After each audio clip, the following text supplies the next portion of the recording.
G'day everyone, welcome back to Risky Rollers. I'm Dalton, and this is the new Leagues of Votann Codex. We're all super excited about the new squats here at the channel, aren't we, Lockie? No. Absolutely. So I can't wait to share all these cool rules with you. We're going to have a series of videos on the subject.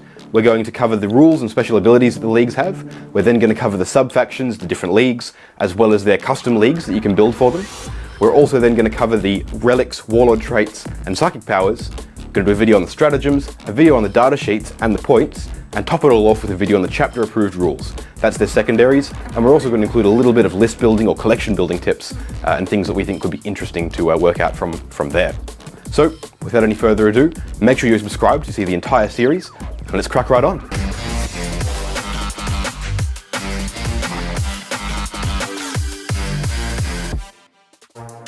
Alright, for today's preview, we're going over the Warlord Traits, Relics, and Stratagems available to the Leagues of Votann. Now, it's worth pointing out, we've already done a video on the sub-factions and custom leagues, so you can go back and check that one out to see all the league-specific Relics and Warlord Traits they've got, because there are some pretty spicy ones in there, so don't miss that. But today we're going to be going over all of the ones available to everybody. Any Leagues of Votann army can pull up any of these. So, let's crack right on. First one is the Warlord Traits. Now, there are 6 of them, as per. First one being Ancestral Bearing. This one just adds 3 inches to the range of all your Warlord's aura and command abilities. Pretty cool. Not gonna lie, it'll come up every now and again, not always so useful. Then we have Warrior Lord. This one's kind of fun. It gives your Warlord full rerolls to wound, and also means that no rules that ignore damage taken from an attack can be used. So essentially this beats Phase Lock and it beats Feel No Pains. Doesn't stop -1 damage, doesn't stop half damage, and doesn't stop first failed save changes damage characteristic to 0 rules. But it will stop Phase Lock and Feel No Pains. Alright, kind of nice. You then have a long list, and it's also a long list of things it does. So this time, the Warlord ignores light cover, the Warlord ignores Lookout Sir, that's kind of spicy. And then at the end of any phase, if any enemy units with judgment tokens were destroyed by your army, then you get to reallocate 1 judgment token to a unit that your Warlord can see. Alright, that's pretty cool. Then you have Guild Affiliate.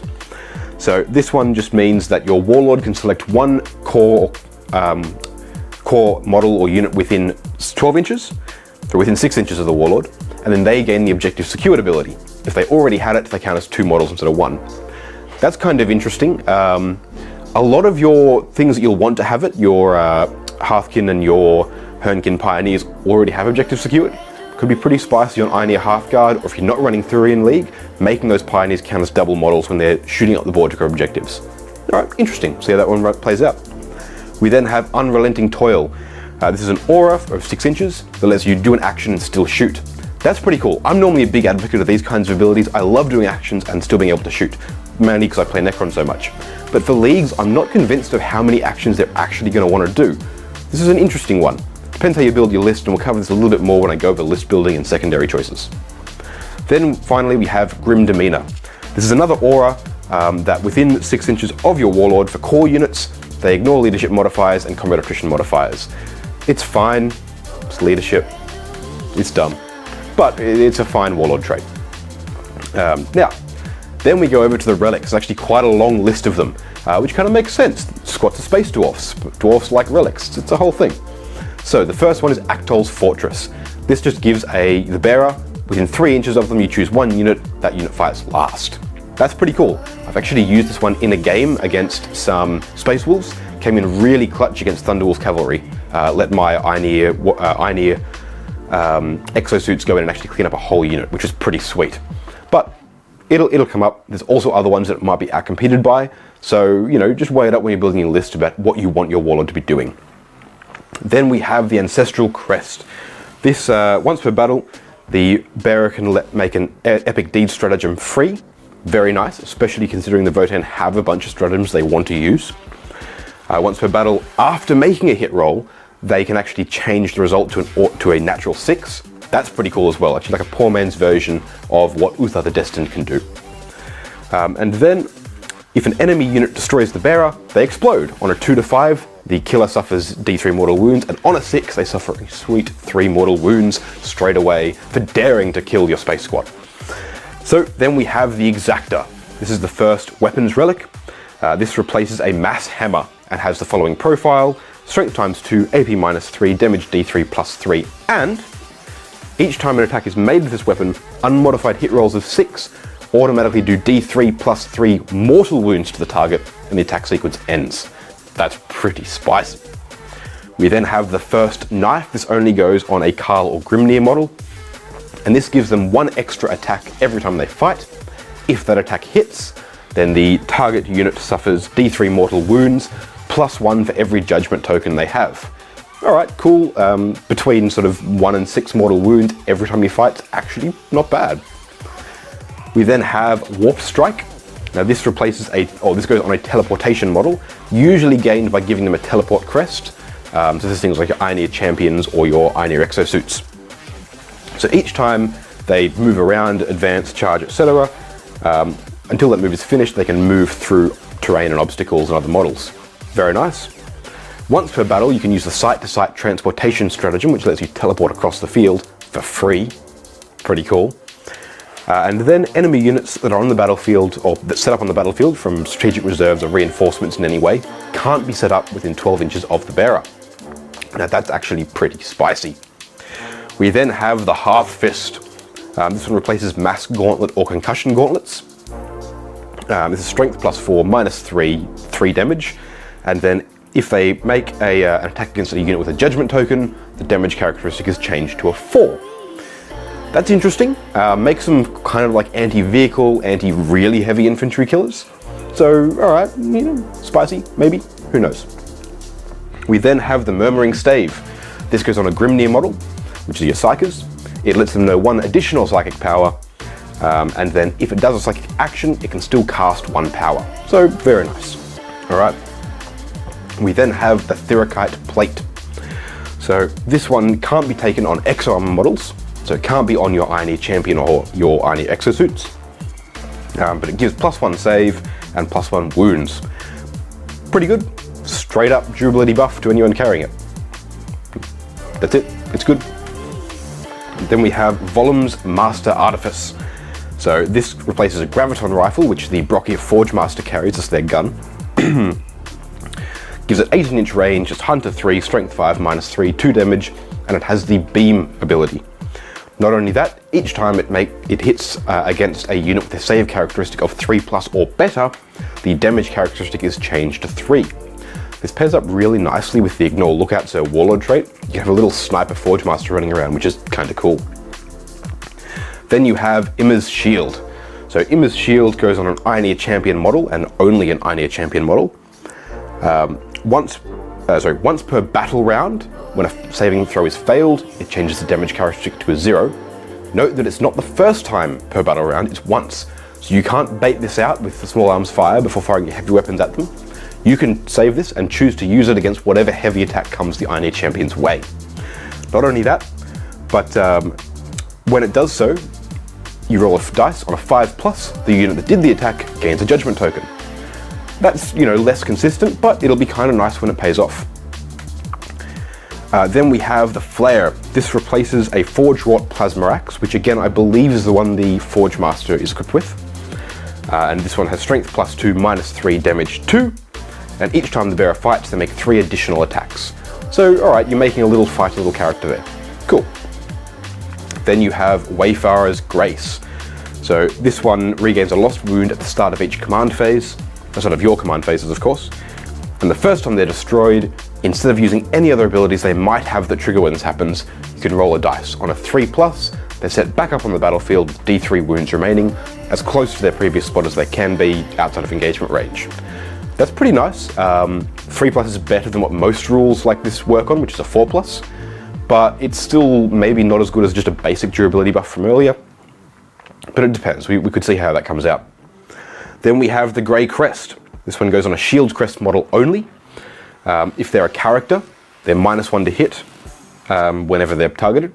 And if they're not a character, then their unit is -1 to hit from over 12 inches away. Interesting on a character, again, straight durability buff. On a unit like the Ioneer, or maybe the Halfkin, kind of spicy, because then from 12 inches away, they're -1 to hit, and then when you get close, well, you're in range of their guns, so they're winning. That's kind of cool. Finally, we have Grudge's End. So this one goes on a model with a bolt weapon, and this makes the weapon a relic, gives it +1 damage, +1 AP, and each time they hit anything with judgment tokens, it automatically wounds. That's kind of interesting. It's basically going to give you a damage to AP 1 or 2 bolt weapon. Having it automatically wound every time they hit a unit with a judgment token is probably the useful part of this, because you can actually, stack it up against like light vehicles or heavy infantry, and it becomes kind of spicy. But at the end of the day, it's just a buffed bolt weapon. Finally, for today, we're going to go over the Skynwrought Discipline. These are the psychic powers the Leagues of Votann have. So the first one is Interface Echo. There's a warp charge value of 5, and if it casts, you gain a CP. Not only that, as you can see here, it's exempt from the normal regenerative CP ability cap. So you can actually do this and stack it with that Thurian League Warlord trait that lets you regen CPs as well. You have the potential to, across the course of a game, actually regenerate 10 CPs on top of the Battleforged bonus every round. Spicy. Then we have Fortify.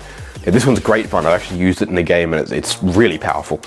This one has a warp charge value of 6, and it gives +1 toughness and a 6+ feel no pain. It goes on a league core or character unit within 12 inches. This is hilarious. I love it on the Einir, because suddenly they're toughness 6 and like impossible to shift. Or you bung it on your basic troops, your halfkin, and suddenly they're toughness 5. Combine that with the league that gives you +1 toughness, and you can have toughness 6 objective secured troops. Wow! Then you have Ancestral Wrath. This is a Witchfire with a warp charge value of 6. You target a enemy unit within 18 inches of and visible to the Psyker, and you roll 3 dice, 6 dice if that enemy unit has 11 or more models. For every 4+, they do a mortal wound, and if they have any judgment tokens on it, you add +1 to the result. Alright, it's fine. Smite's probably more reliable. This will come up situationally against hordes. Sure. Then you have Grudgepire. So this is an interesting one. This is a Witchfire with a warp charge value of 4. If you cast it, you choose an enemy unit that's not a character, monster, or vehicle within 18 inches of and visible to the Psyker, and you roll 2d6. If you beat their leadership, a model in that unit is destroyed, regardless of wounds remaining, saves, anything. No mortal wounds taken. There is no defense against this. Sounds amazing.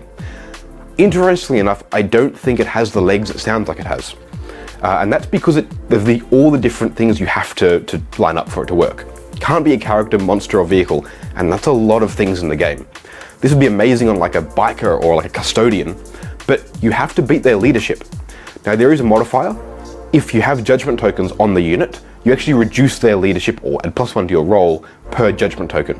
So you can have a roll with +3 on it, on 2d6, but the chances of you beating like a custodian with leadership 11 is still pretty low. But look, it'll come up every now and again and be amazing. Usually I think Smite is probably better. Then you have Null Vortex.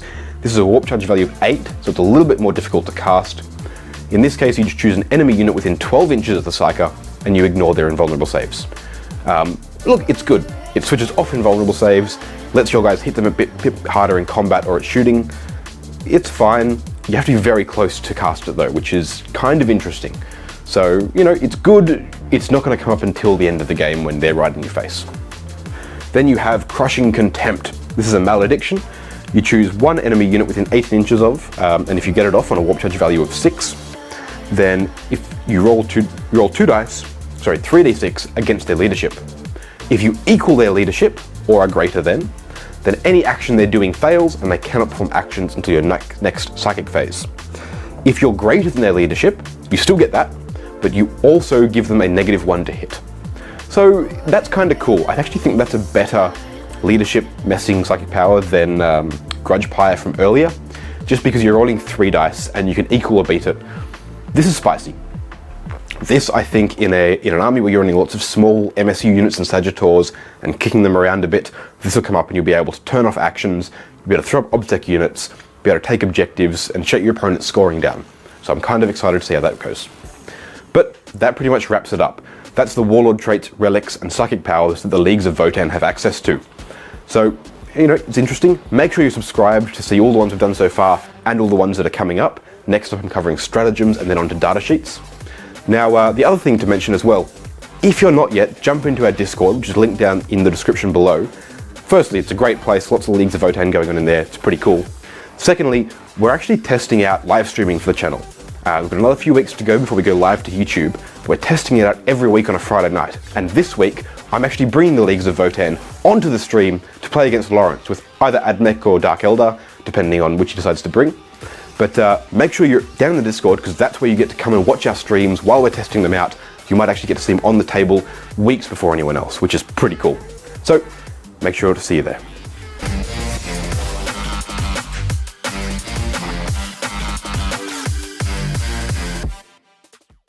Thanks for watching. I hope you enjoyed that preview as much as I did. I'm super excited to get these space dwarfs onto the table, and I know Lockie's keen to face them. Spot on. So we're all excited for that. So not only are we doing this series where we cover the entire book and all the rules coming out of it, which make sure you subscribe so you see the whole thing, but we're also doing a full Codex review as soon as that book drops. And when we do, Lockie, what are we doing about that? Book. Not just the book though. And the army box. And the army box. It's gonna be cool. I can't wait. I love squats. They're cool. So make sure you subscribe so you don't miss any of that, and you make sure you catch the cheeky battle report we'll have out with them very soon. See you guys on the table.